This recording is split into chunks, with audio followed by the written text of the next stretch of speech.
इधर New York times की report के मुताबिक ईरान अमेरिका की शर्तें मानने पर राजी हो गया है।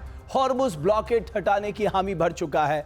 अमेरिकी मीडिया दावा कर रहा है कि ईरान संवर्धित यूरेनियम देने के लिए भी तैयार हो गया है। हालांकि ईरानी राष्ट्रपति मसूद पेजेस्कियन ने दावा किया है कि सुप्रीम लीडर की मंजूरी के बिना कोई डील संभव नहीं है। ईरान के साथ तनाव के बीच कुछ समय पहले अमेरिकी राष्ट्रपति ने एक पोस्ट से सनसनी मचा दी। ट्रंप ने अपनी पोस्ट में एडीओ शब्द लिखा और इसके नीचे अमेरिकी ड्रोन से ईरानी शिप को तबाह होते दिखाया गया है। एडीओ स्पेनिश भाषा का शब्द है जिसका मतलब होता है अलविदा। अब सवाल यह है कि ट्रंप किसे अलविदा कह रहे हैं, क्या ईरान को या आईआरजीसी को? इस बीच राष्ट्रपति ट्रंप सोशल मीडिया पोस्ट के जरिए दावा कर रहे हैं कि विवादित मुद्दों पर ईरान के साथ सहमति अंतिम फेज में है। फैसला होने वाला है। सऊदी क्राउन प्रिंस से लेके कतर के अमीर और इजरायली प्रधानमंत्री नेतन्याहू तक का शुक्रिया अदा कर रहे हैं। हालांकि 24 घंटे पहले राष्ट्रपति ट्रंप ने अपने पोस्ट पे ईरान को धमकाया था, पूरे मध्य पूर्व को अमेरिकी झंडे के पैटर्न से ढका दिखाया था और United states of the middle east लिख दिया था। साफ है कि अमेरिकी राष्ट्रपति ईरान को संदेश दे रहे हैं कि अमेरिकी शर्त मानने में ही भलाई है, वरना चौतरफा तबाही तय है। दरअसल अभी तक अरब सागर में अमेरिकी नौसेना का ब्लॉकेट खत्म नहीं हुआ है। ऑपरेशन एपिक फ्यूरी और प्रोजेक्ट फ्रीडम को सेंटकॉम खत्म करने का ऐलान कर चुका है, लेकिन अमेरिकी सेंट्रल कमांड के ऑपरेशनल एरिया में अभी भी F-16 फाइटिंग फाल्कन गश्त कर रहे हैं। ये जेट 70 मिलीमीटर गाइडेड रॉकेट से लैस है। ये सबसे दिलचस्प ये है कि ये जो आपका जेट है F-16 फाइटिंग फाल्कन, ये अपने आप में एक अजूबा है। मैं कहूँगा 70 मिलीमीटर गाइडेड रॉकेट से लैस है, घातक हथियारों से फुली लोडेड है। F-16 विमान आईआरजीसी के ड्रोन और स्पीड बोट्स के स्वाम अटैक को नाकाम करने वाले हथियारों से लैस है। जरा अगर आप इसे गौर से देखेंगे, ऊपर से नीचे तक अगर आप देखेंगे, इसकी विंग्स में अगर आप देखिए किस तरह से हथियारों को सुशोभित किया गया है। इसे आईआरजीसी का दुश्मन नंबर 1 इसलिए कहा जाता है क्योंकि जो समुद्र में जो अपनी बोट्स वो भेजता है, ड्रोन के जरिए स्वाम अटैक करता है, ये उसे निस्तो नाबूद कर देता है। इसमें लेटर गाइडेड बॉम्ब्स है, लाइटनिंग टारगेट पॉट है। अब लाइटनिंग टारगेट पॉट सबसे महत्वपूर्ण है साहब, आप अंधेरे में भी सटीक हमले को अंजाम दे सकते हैं। ये इसकी खूबी है। ये इतनी तेजी से पलटता है कि आप अंदाजा नहीं लगा सकते। मैनेवरिंग में बहुत तेज है ये, और इसीलिए इसका मल्टी रोल एयरक्राफ्ट के तौर पे इसे देखा जाता है। इस विमान के राइट विंग में सबसे पहले AIM-NX मिसाइल फिट की गई है, जिसमें साइड विंडर मिसाइल भी कहते हैं। ये मिसाइल उन्नत इंफ्रारेड ट्रैकिंग और हाई ऑफ बोर्ड साइड से लैस होती है। राइट विंग के दूसरे में लेजर गाइडेड मिसाइलें होती, जरा आप देखिए किस तरह से लेजर गाइडेड मिसाइलें वहां पर लगाई गई हैं। विमान की नोज पे लाइटनिंग टारगेटिंग पॉट फिट होता है, जो मैंने कहा प्रिसीजन स्ट्राइक के काम आता है। दिन हो या रात फाइटर पायलट टारगेट को टारगेट और ट्रेस कर अटैक करने का इस्तेमाल करते हैं। ये विमान से हवा में मार करने वाली 6 एडवांस प्रिसीजन किल वेपन सिस्टम रॉकेट पॉड से लैस होता है। दर्जनों ड्रोन के झुंड को ये पलक झपकते ही धुआं कर सकता है। विमान का लेफ्ट विंग भी साइड विंडर मिसाइलों से लैस होता है। इसके साथ ही लेफ्ट विंग का दूसरा bay advance medium range air to air missile से लैस होता है। तो एक तरफ घातक सैन्य तैयारी और दूसरी तरफ डील का दावा। राष्ट्रपति ट्रंप का ब्लफ गेम क्या ईरान को चित करने की किसी योजना का हिस्सा है? इस रिपोर्ट के जरिए आपको दिखाते हैं।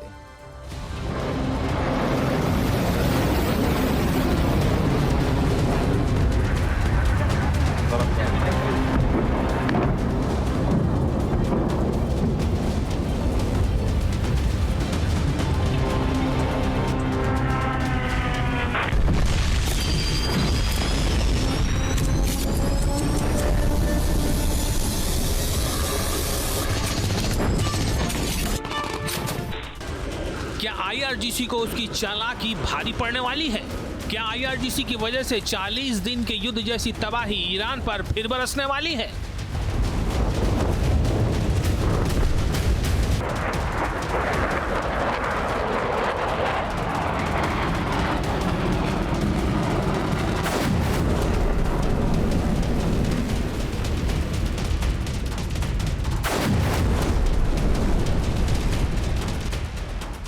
ईरान का शातिर इस्लामिक रिवोल्यूशनरी गार्ड कॉर्प्स यानी IRGC अमेरिका की शर्तें मानेगा या फिर पीस डील में अड़ंगा डालेगा?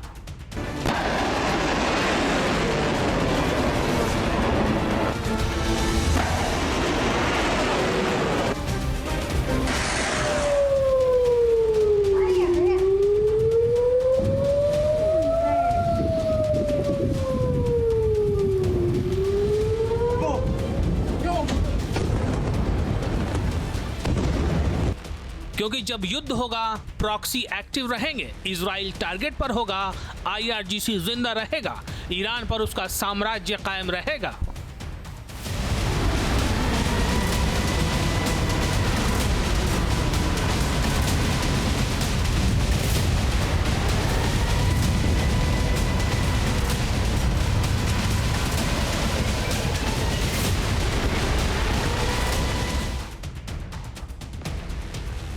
शायद यही वजह तो नहीं कि जब राष्ट्रपति ट्रंप पोस्ट कर अगले कुछ घंटों में डील को लेकर गुड न्यूज का दावा कर रहे हैं, IRGC का मुख्य पत्र माने जाने वाली ईरानी न्यूज एजेंसियां सुप्रीम लीडर की मंजूरी के बिना कोई डील फाइनल नहीं होने का दावा कर रही हैं।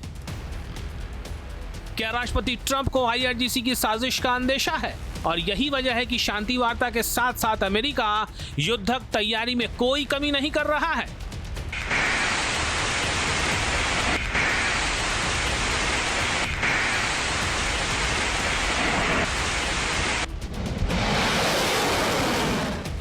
तो क्या अमेरिका ने फारस की खाड़ी से लेकर अरब सागर तक बारूदी जाल बिछा दिया है? अगर बातचीत नाकाम हुई तो क्या फिर मिडिल ईस्ट में कोहराम मचेगा?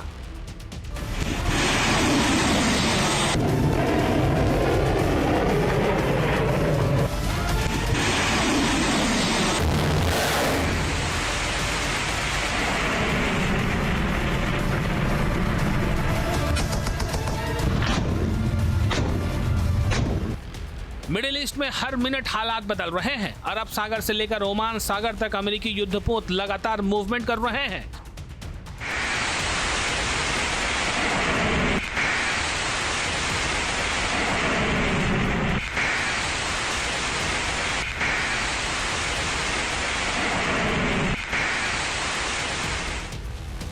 आसमान में टोही ड्रोन चक्कर लगा रहे हैं। समंदर में मिसाइलों से लैस एयरक्राफ्ट कैरियर आदेश के इंतजार में हैं। मिडिल ईस्ट में मौजूद 50,000 अमेरिकी सैनिक हाई अलर्ट पर हैं। ये युद्ध की तैयारी नहीं है तो और क्या है? एक और अमेरिका की तरफ से लगातार दावे किए जा रहे हैं कि बातचीत पटरी पर है, अगले कुछ समय में समझौता संभव है, ईरान हॉर्मुज खोलने को तैयार हो गया है। लेकिन दूसरी तरफ अमेरिका वॉर गेम की तैयारी में 1 इंच पीछे हटते नहीं दिख रहा है। दावा तो यहां तक किया जा रहा है कि व्हाइट हाउस से लेकर पेंटागन तक असामान्य हलचल देखी जा रही है। ट्रंप प्रशासन लगातार क्लोज डोर मीटिंग कर रहा है। अमेरिकी सैन्य कमांडरों के साथ साथ इमरजेंसी समीक्षा बैठकों का दौर जारी है। सिर्फ यही नहीं, अमेरिकी सेना और सुरक्षा एजेंसियों में कई अफसरों और सैनिकों की छुट्टियां भी रद्द कर दी गई हैं। पेंटागन ने मिडिल ईस्ट में तैनात यूनिट्स को हाई रेडीनेस मोड पर रखा है। रिपोर्ट्स के मुताबिक अमेरिका ने फारस की खाड़ी और आसपास के इलाकों में अपनी सैन्य मौजूदगी और सख्त कर दी है।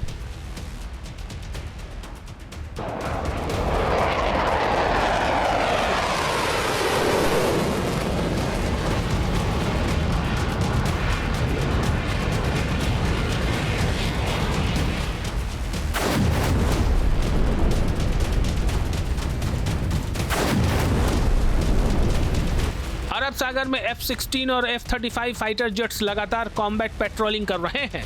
अमेरिकी फाइटर जेट का विशाल बेड़ा इजराइल में रेडी टू मूव स्थिति में है, तो दूसरी तरफ B-52 बॉम्बर भी तैयार रखे गए हैं। समंदर में अमेरिका के एयरक्राफ्ट कैरियर स्ट्राइक ग्रुप तैनात हैं, जिनमें टॉमहॉक मिसाइलों के साथ लैस डिस्ट्रॉयर और न्यूक्लियर सबमरीन भी शामिल हैं। मिडिल ईस्ट में 50,000 से ज्यादा सैनिक और मरीन्स अलग अलग बेसों पर तैनात हैं। कतर, बहरीन, कुवैत, UAE में सैनिक रेडी टू अटैक मोड में हैं। एम्फीबियस वॉरशिप पर भी मरीन कमांडो घात लगाए इंतजार कर रहे हैं।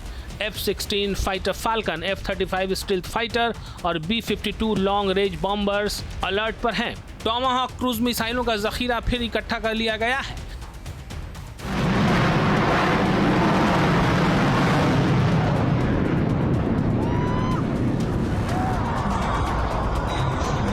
वाले।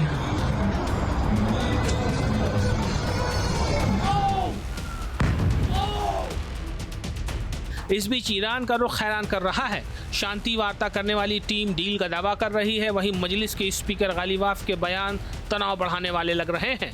IRGC से जुड़ी न्यूज एजेंसियां अभी भी डील को लेकर टाल मटोल की स्थिति में हैं। फार्स न्यूज के मुताबिक दोनों देशों के बीच ताज़ा मैसेज के आधार पर किसी संभावित समझौते की स्थिति में भी हॉर्मुज ईरान के कंट्रोल में रहेगा। हालांकि ईरान जहाज़ों की संख्या को युद्ध से पहले की स्थिति में लाने के लिए सहमत हो गया है, लेकिन इसका मतलब किसी भी तरह से युद्ध से पहले की तरह मुफ्त आवाजाही पर लौटना नहीं लग रहा है।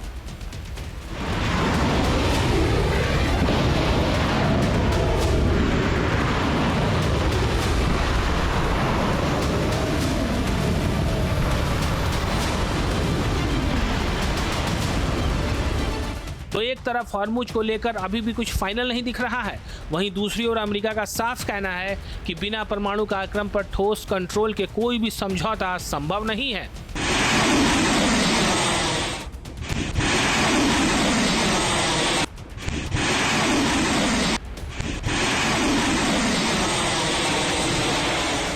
रिपोर्ट्स के मुताबिक ट्रंप प्रशासन इस मुद्दे पर बेहद सख्त रुख अपनाए हुए है और यहां तक कहा जा रहा है कि अगर बातचीत फेल होती है तो सैन्य विकल्प भी पूरी तरह खुले रखे गए हैं।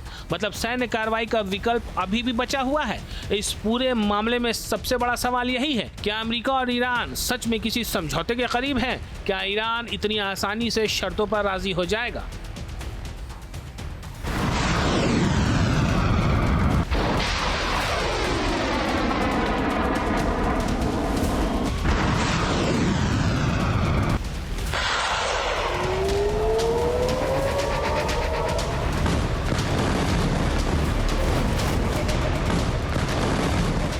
अगर समझौता होता है तो ये दुनिया भर के लिए राहत की बात होगी, लेकिन अगर बातचीत टूटती है तो इसका असर सिर्फ अमेरिका और ईरान तक सीमित नहीं रहेगा, बल्कि पूरी दुनिया इसकी चपेट में आएगी।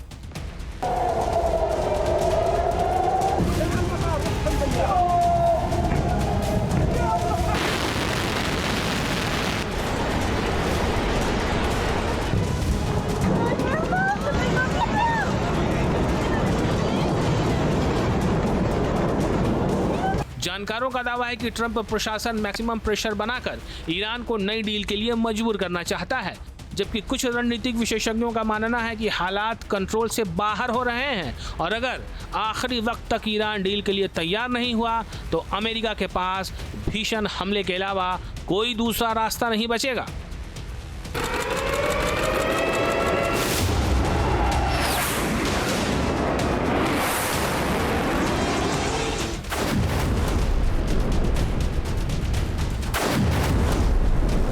Team news nation.